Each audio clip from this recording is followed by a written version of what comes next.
ଏଠି ହଳ ହଳ କରାହଉଛି ଏବେ।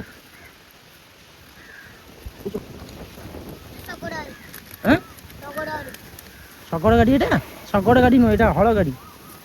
ବଳଦ, ଦିଟା ବଳଦ। ହଁ, ଏ ଶାଗ ଗଛ ଲାଗିବ ବୋଧେ, କାହିଁକି କହିଲେ ମାଟିଟା ଫସଫରସ୍ ଅଛି, ମାଟିଟା ସଫ୍ଟ ଅଛି, ଏଠି ଶାଗ ଗଛ ଲାଗିପାରେ। ଏଇଟା ଗୋଟେ ଶାଗ ଗଛଟା ଦେଖନ୍ତୁ, ଏଇଟା ଶାଗ ଗଛଟା ଏଇଟା। ଆଁ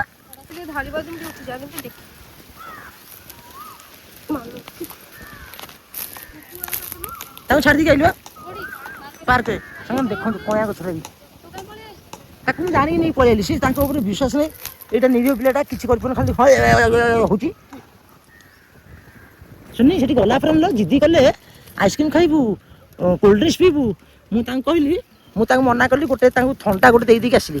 କୋଉଠି ଏଠି ବଢ଼ିଆ ଖଡ଼ା ଶାଗ ହେଇଯିବ ବଢ଼ିଆ। ଆରେ ଏଇ ଗଛ ଗୁଡ଼ା ଯୋଉ ଏଠି ଥିଲା ସବୁ ହଣା ହେଇଗଲା କି? ଏଠି କେଯାଏ ଗଛ ନଥିଲା ଆଗରୁ? ଯୋଉ ଲେମ୍ବୁ ଗଛଟା କାଟିଦେଲ କି?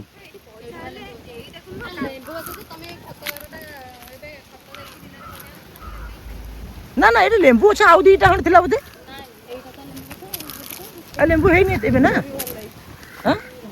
ଲେମ୍ବୁ ଏଠି କଷି ହେଇଯିବ।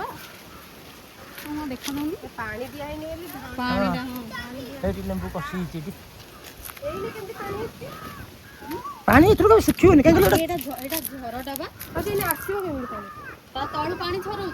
ସେ କଥା କଣ ପାଣି ତମେ ଆଣିବ କେମିତି? କଣ ଦରକାର ଆମର ଆଣିବ? ଚୁଆଟା କେବେ ଶୁଖିବନି। ସେଠି ହେଇଛି ଆମ୍ବ ଗୁଡ଼ା ଏଇଠି। ଆଉ ଏଇଠି ଦେଖନ୍ତୁ ମନ୍ଦାର କଢ଼ ବି ହେଇଛି। ଏଇଟା